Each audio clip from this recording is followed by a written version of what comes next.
Hallo liebe Häkelfreunde, heute habe ich diese extravagante Fledermaus-Poncho-Jacke für euch entworfen und gehäkelt. Dieses außergewöhnliche Modell wird von oben nach unten gehäkelt und ist perfekt für Damen mit unkonventionellem Modegeschmack. Da ich für dieses Modell eine fixe Maschenzahl verwendet habe, solltet ihr möglichst das gleiche oder ähnliches Material verwenden wie ich.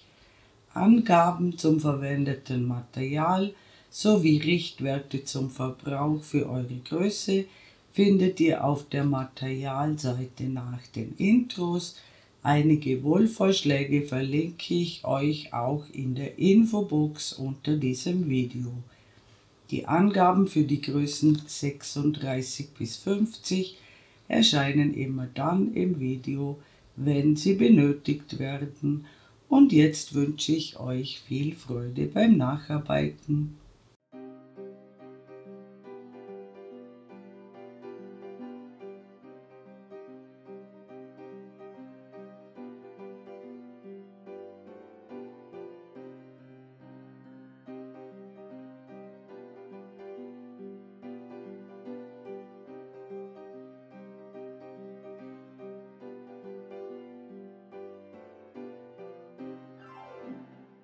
Bei den Materialangaben handelt es sich immer um Richtwerte. Die Verwendung anderer Wolle oder anderer Nadelstärke kann den Materialverbrauch beeinflussen. Deshalb solltet ihr immer genügend Material kaufen bzw. die Nachkaufmöglichkeit sicherstellen. Ich verwende für die Anschlagskette eine Häkelnadel 3 mm und danach steige ich auf eine Häkelnadel 3,5 mm um. Ich beginne mit einer Anfangsschlinge. Wir häkeln zunächst ein paar Maschen im elastischen Anschlag. Maße und Zahlen folgen danach. Ich häkle 2 Luftmaschen. Ich drehe die erste Masche um, sodass 2 Fäden oben sind und einer unten. Ich hole den Faden durch. Ich ziehe den Faden durch eine Schlaufe durch und dann durch die anderen 2. In den dritten Faden von der Nadel aus gesehen einstechen, den Faden durchholen, durch eine Schlaufe ziehen und dann durch die anderen 2. In den dritten Faden von der Nadel aus gesehen einstechen, den Faden durchholen, durch eine Schlaufe ziehen und dann durch die anderen 2. In den Querfaden einstechen, den Faden durchholen. Wir häkeln zuerst die Luftmasche und dann die feste Masche. Wir haben jetzt 4 Maschen gemacht. Wir häkeln später hier, wo die schönen Maschen sind. Und ich mache bei diesem Projekt eine fixe Maschenzahl von 102 Maschen. Ihr solltet also vergleichbares Material verwenden wie ich. Und wenn ihr 102 Maschen gemacht habt, sehen wir uns wieder. Willkommen zurück. Ich habe genau 102 Maschen angeschlagen. Bei mir sind das ungefähr 58 cm. Hier haben wir einen Spielraum. Die Länge der Kette sollte zwischen 55 und 61 cm liegen. Und hier sind die schönen Maschen. Und jetzt steckt ihr in folgende Maschen einen Maschenmarkierer. Ab hier vom ersten Maschenkopf zählen. Wir stecken einen Maschenmarkierer in die 14. Masche, in die 39. Masche, in die 64. Masche und in die 89. Masche.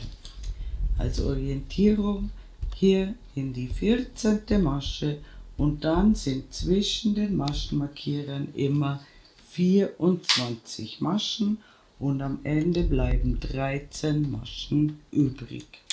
Und wenn ihr das gemacht habt, sehen wir uns wieder. Und jetzt steige ich auf eine Häkelnadel 3,5 mm um.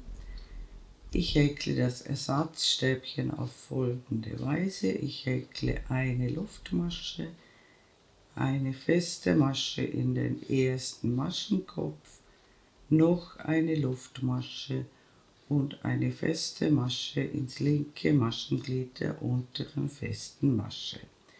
Das ist unser Randstäbchen.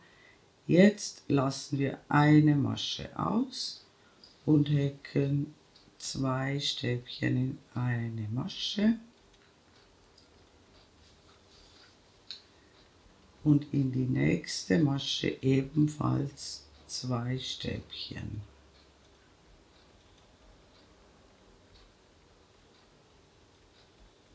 Dann lassen wir 2 Maschen aus und häkeln wieder 2 Stäbchen in eine Masche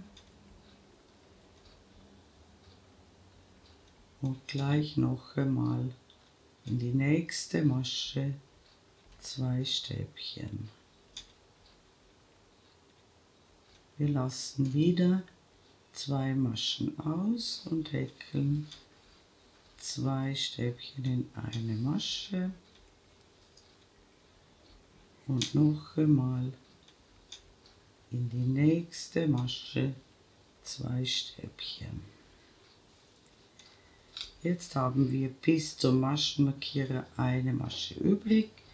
Wir entfernen den Maschenmarkierer und in die Masche, wo der Maschenmarkierer drin war, häkeln wir ein Stäbchen, 2 Luftmaschen und ein Stäbchen.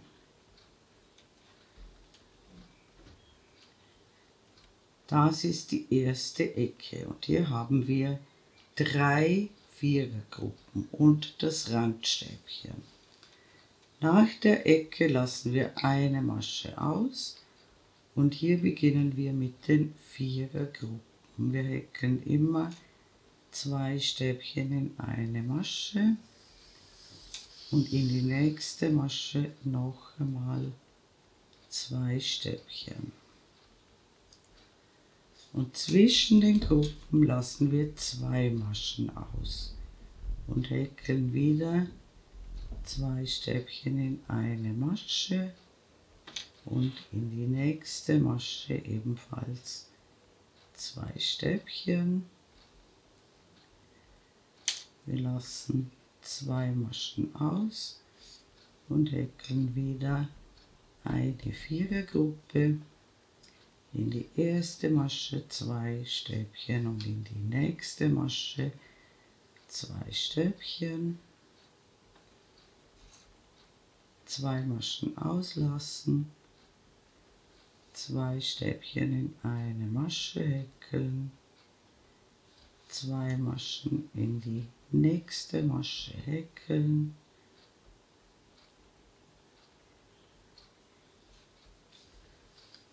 zwei Maschen auslassen, eine Vierergruppe häkeln,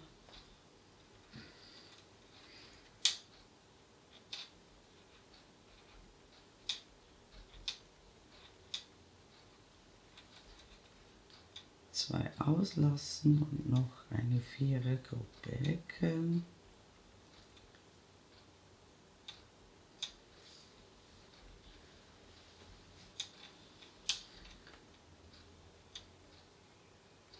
Bis zum Maschenmarkierer bleibt eine Masche übrig.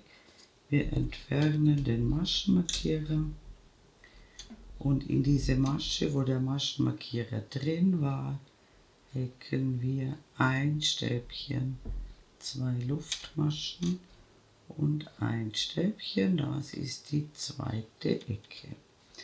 Und zwischen diesen beiden Ecken haben wir 6 Vierergruppen.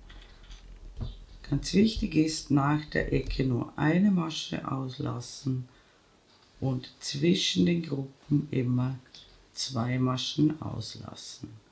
Und wir häkeln auch auf dieser Kante 6 Vierergruppen und beim nächsten Maschenmarkierer sehen wir uns wieder. Willkommen zurück, ich habe wieder 6 Vierergruppen gehäkelt. Hier bleibt eine Masche übrig bis zum Maschenmarkierer. Wir entfernen den Maschenmarkierer und in diese Masche, wo der Maschenmarkierer drin war, häkeln wir eine Ecke mit einem Stäbchen, 2 Luftmaschen und einem Stäbchen.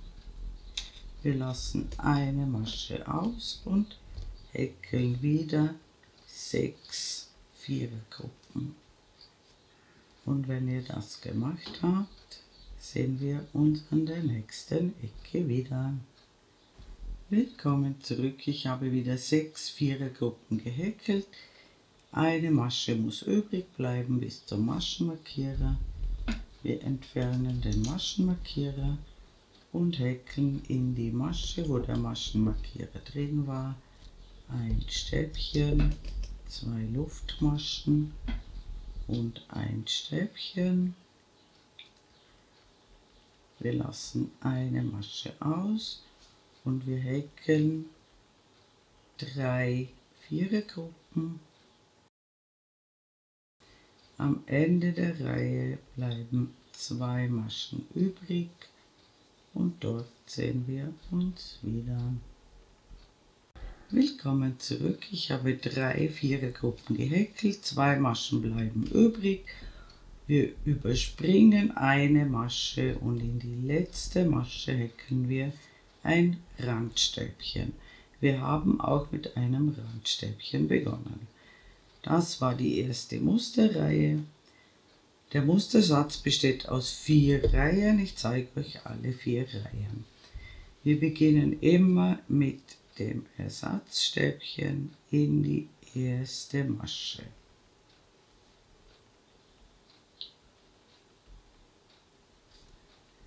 Und dann häkeln wir in die Mitte der Vierergruppe wieder eine Vierergruppe. Also in die mittleren 2 Stäbchen häkeln wir einmal 2 Stäbchen und noch einmal 2 Stäbchen in die nächste Masche.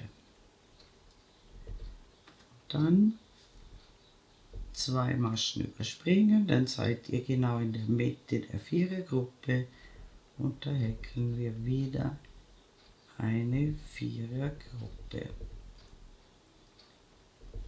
in die mittleren 2 Stäbchen der unteren Gruppe.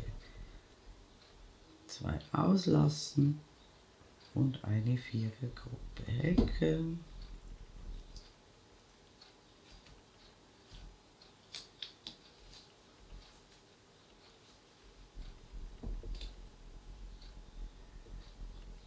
Bei der Ecke bleibt dann eine Masche übrig und hier müsst ihr genau aufpassen. Wir müssen auf diese V-Stäbchen ein Stäbchen häkeln. Ein Stäbchen auf das V-Stäbchen. Ein Stäbchen in die Lücke, 2 Luftmaschen, ein Stäbchen in die Lücke und ein Stäbchen auf das V-Stäbchen. Das dürft ihr nicht vergessen, das sind unsere Zunahmen. Und dann sofort wieder mit den Vierergruppen beginnen und an der nächsten Ecke sehen wir uns wieder. Willkommen zurück, ich habe die Vierergruppen gehäkelt, wir sind bei der nächsten Ecke angekommen.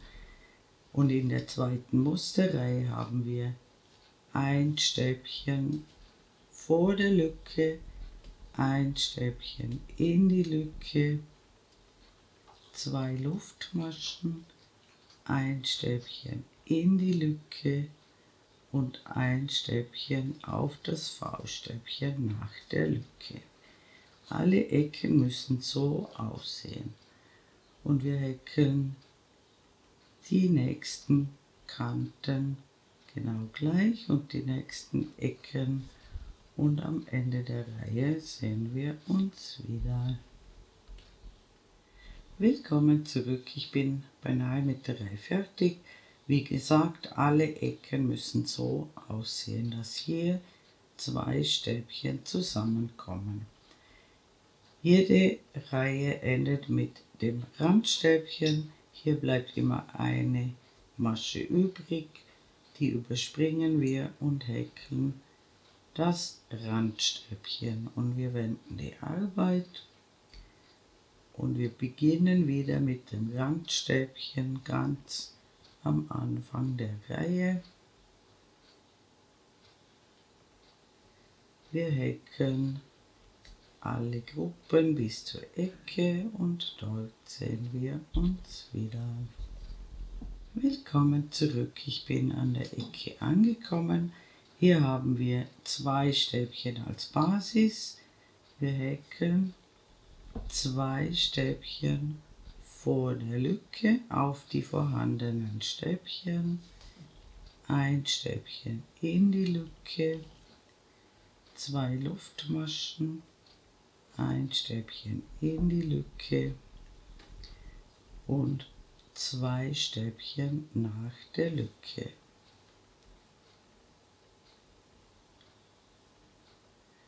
Die Ecken sehen also so aus: 3 Stäbchen, 2 Luftmaschen, 3 Stäbchen. 3 Stäbchen kommen hier zusammen.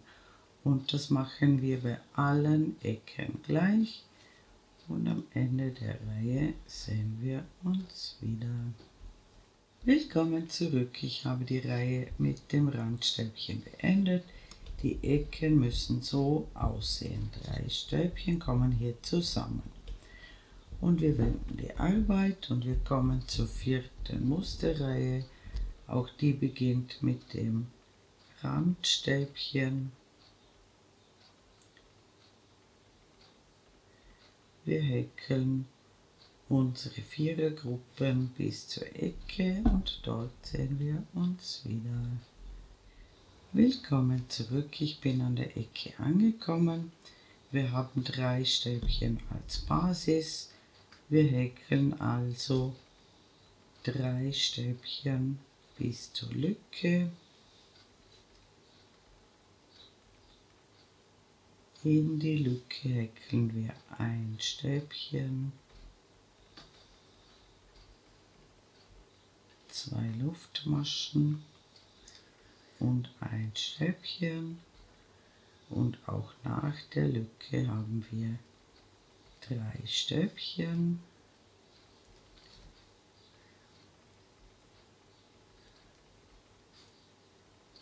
Die Ecke muss also so aussehen. Hier kommen 4 Stäbchen zusammen und hier ebenfalls. Und das machen wir bei allen Ecken gleich. Und dann sehen wir uns wieder.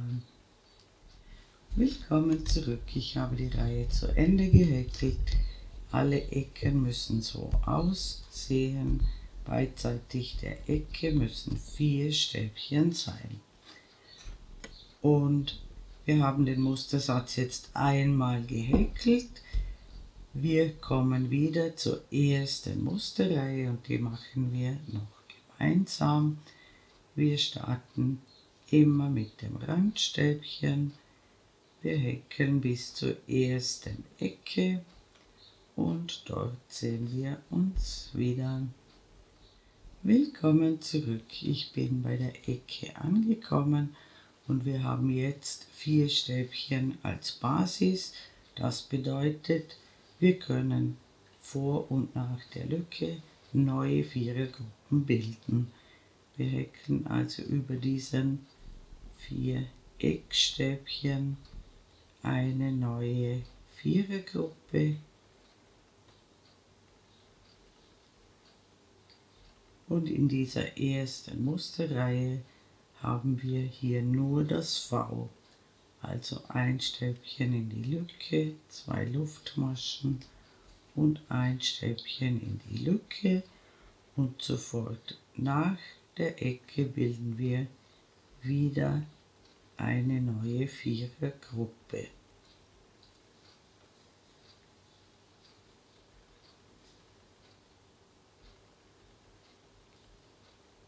Dann häkeln wir die vorhandenen Gruppen und an allen Ecken bilden wir vor und nach der Ecke eine neue Gruppe. Und wie gesagt, die Ecke selbst besteht dann nur aus einem V. Und am Ende der Reihe sehen wir uns wieder. Willkommen zurück, ich habe die Reihe zu Ende gehäkelt. Hier in den Ecken sind immer neue Gruppen entstanden. Die Ecke besteht aus einem V und das heißt, in den Zwischenbereichen haben wir 2 Gruppen mehr und in den Randbereichen eine Gruppe mehr. Das Ganze wird später so zusammengefaltet und hier entsteht diese Fledermausform und jetzt müsst ihr immer dieselben Reihen wiederholen. Jetzt folgt die zweite Musterreihe. In der zweiten Musterreihe kommen hier 2 Stäbchen zusammen, in der dritten Musterreihe 3 und in der vierten Musterreihe 4 und immer in der ersten Musterreihe können wir neue Gruppen bilden. Wenn ihr nicht sicher seid, könnt ihr zurückspulen zur zweiten Musterreihe. Jetzt folgt die zweite, die dritte und die vierte Musterreihe und dann beginnt der Mustersatz von neuem. Und wie lange ihr diesen Mustersatz wiederholen müsst, das zeige ich euch in der nächsten Einstellung. Willkommen zurück. Meine Jacke hat für die Größe 4042 das gewünschte Maß erreicht. Ich habe hier in der Raglanschräge gemessen ca. 53 cm. Die anderen Maße schreibe ich euch oben in die Ecke. Und bei mir ist das Teil hier von Ecke zu Ecke ungefähr 60 cm breit. Hier ist kein bestimmtes Maß vorgegeben. Die Jacke wird sowieso oversized und es ist nicht notwendig, ganze Mustersätze zu häkeln. Ihr könnt einfach so viele Reihen häkeln, bis ihr das angegebene Maß erreicht habt. Und jetzt häkeln wir die Umrandung der Jacke und gleichzeitig teilen wir die Seitenteile ab. Hier sind die Seitenteile, aber hier wird noch ein Stück Naht geschlossen, aber das machen wir erst später. Und ich mache die Umrandung mit halben Stäbchen. Ich beginne mit einer Luftmasche und in die erste Masche häkle ich 2 halbe Stäbchen in eine Masche und dann häkeln wir halbe Stäbchen bis zur nächsten Ecke, einfach in jedes vorhandene Stäbchen ein halbes Stäbchen. Und wenn ihr an der Ecke angekommen seid, sehen wir uns wieder. Willkommen zurück. Ich bin bei der ersten Ecke angekommen und das nächste Segment überspringen wir. Suchen uns die nächste Ecke und hier häkle ich das halbe Stäbchen durch beide Lücken durch. Also die Lücken aufeinander legen und ein halbes Stäbchen in die Lücken häkeln. Und dann häkeln wir auf dem nächsten Stäbchen weiter bis zur nächsten Ecke und dort sehen wir uns wieder. Willkommen zurück, ich habe das Rückenteil hinüber gehäkelt. Hier haben wir den ersten Seitenteil ab geteilt. Und hier ist die Lücke und wir überspringen wieder das nächste Segment und legen die Lücken übereinander und häkeln das halbe Stäbchen durch beide Lücken durch. Dann häkeln wir auf dem nächsten Stäbchen weiter bis zur Ecke und dort sehen wir uns wieder. Willkommen zurück, ich bin an der Ecke angekommen und in das Ersatzstäbchen an der Ecke häkle ich 3 halbe Stäbchen in eine Masche, damit wir gut um die Kurve kommen, und die mittlere Masche markiere ich mit einem Maschenmarkierer.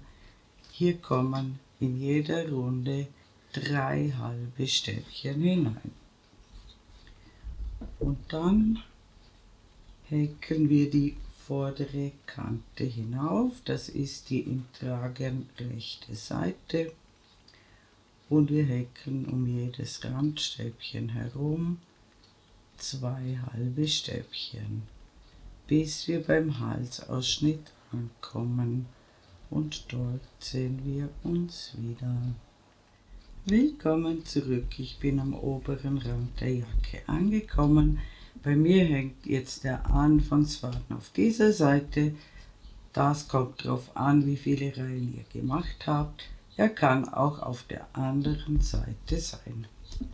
Und in diese erste Masche häkle ich wieder 3 halbe Stäbchen.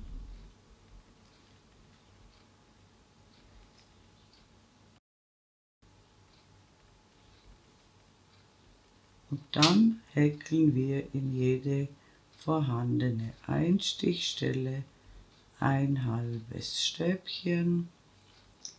Ich häkle über den Faden drüber. Man sieht hier sehr schön die Einstichstellen und ich steche hier tief ein. Ich nehme nicht nur den obersten Faden. Und hier oben haben wir 4 Zunahmestellen und bei jeder Zunahmestelle machen wir eine Abnahme. Das heißt, ihr müsst jetzt schauen, wo die erste Zunahmestelle kommt. Und bis dahin häkeln wir und dort sehen wir uns wieder.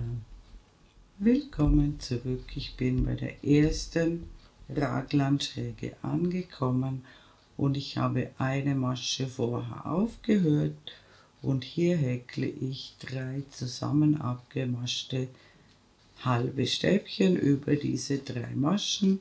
Die mittlere Masche ist genau über der Zunahmestelle. Wir holen einen Umschlag, wir stechen in die erste Masche ein, holen den Faden durch, wir stechen in die zweite Masche ein, holen den Faden durch und wir stechen in die dritte Masche ein und holen den Faden durch. Wir haben 5 Schlaufen auf der Nadel, die maschen wir alle zusammen ab. Und diese größere Masche hier ist in der nächsten Runde die mittlere Masche. Wenn ihr wollt, könnt ihr die Masche mit einem Maschenmarkierer versehen. Und das machen wir am Halsrand insgesamt 4 Mal. Wir haben 4 Mal solche Stellen, wo wir die Zunahmen gemacht haben. Und an allen äußeren Ecken häkeln wir 3 halbe Stäbchen in eine Masche und wie gesagt, bei allen inneren Ecken am Halsrand häkeln wir 3 zusammen abgemaschte halbe Stäbchen. Und wenn ihr rundherum gekommen seid, dort wo wir begonnen haben, sehen wir uns wieder. Willkommen zurück, ich bin beinahe mit der Runde fertig. Hier haben wir am Anfang 2 halbe Stäbchen gemacht. Wir brauchen also noch ein drittes in dieselbe Masche, wo die 2 halben Stäbchen schon drin sind, und dann schließen wir in den Kopf des ersten halben Stäbchens zur Runde. Und ich häkle noch eine vollkommen identische Runde. Wie gesagt, an allen äußeren Ecken 3 halbe Stäbchen und an den inneren Ecken am Halsausschnitt machen wir Abnahmen, aber nur solange es notwendig ist. Sobald der Ausschnitt die gewünschte Weite erreicht hat, könnt ihr hier auch keine Abnahmen mehr machen. Da müsst ihr zwischendurch eine Anprobe machen. Und ich beginne wieder mit einer Luftmasche und häkle wieder gleich in die erste Masche 2 halbe Stäbchen. Die dritte kommt hier am Ende der Runde hinzu. Und ich häkle eine absolut identische Runde, so wie wir es gerade gemacht haben. Wie gesagt, an den äußeren Ecken immer 3 halbe Stäbchen und am Halsausschnitt bei den Abnahmen 3 zusammen abgemaschte halbe Stäbchen. Und wenn ihr diese Runde gemacht habt, sehen wir uns wieder. Willkommen zurück, ich bin wieder rundherum gekommen, habe zur Runde geschlossen und jetzt häkeln wir die ganze untere Kante hinüber bis zum im Tragen rechten Vorderteil und dort sehen wir uns wieder. Willkommen zurück, ich bin wieder rundherum gekommen und jetzt arbeiten wir hier Knopflöcher ein. Ich mache 3 Knopflöcher. Ihr könnt natürlich so viele Knopflöcher machen, wie ihr möchtet. Ich habe die 3 Knopflöcher ungefähr im Abstand von 11 cm markiert. Das erste Knopfloch mache ich ganz weit oben, weil noch 2 Runden später drüber gehäkelt werden, und wir häkeln bis zur ersten Klammer und dort sehen wir uns wieder. Willkommen zurück, ich bin bei der ersten Klammer angekommen. Ich entferne die Klammer, ich häkle 2 Luftmaschen, ich überspringe 2 Maschen und häkle bis zur nächsten Klammer, und das macht ihr bei allen Knopflöchern gleich, und in der nächsten Reihe häkelt ihr 2 halbe Stäbchen in die Lücke, und ansonsten funktioniert die Reihe genau wie immer. Und wie gesagt, ich häkle noch 2 Reihen halbe Stäbchen über die Knopflöcher drüber.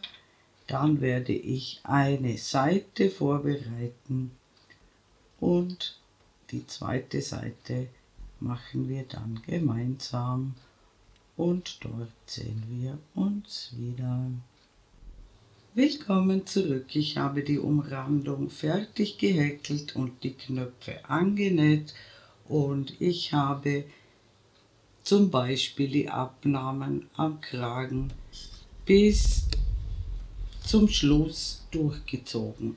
Und wir befinden uns im Moment auf der schönen Seite der Jacke. Eine Seite habe ich bereits fertiggestellt und die zweite Seite machen wir jetzt gemeinsam. Und dazu dreht ihr die Jacke um, sodass die Innenseite außen ist.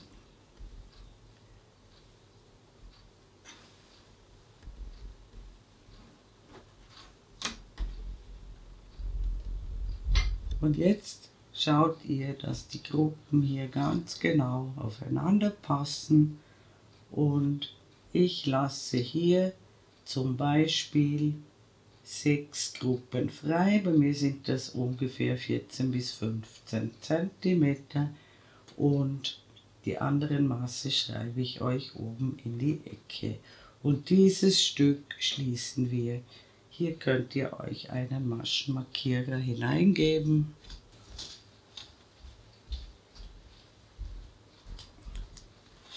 Und dann beginnen wir hier in diesen Raglanlücken. Hier steche ich durch beide Lücken durch. Ich hole den Faden durch. Ich verknote den Faden.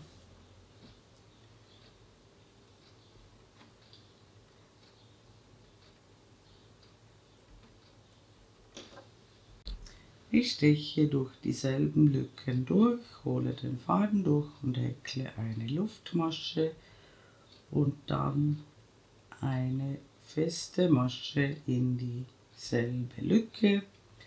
Und dann, wie gesagt, achtet darauf, dass die Stäbchen genau zusammenpassen. Und wir schließen Masche für Masche die Naht bis zum Maschenmarkierer.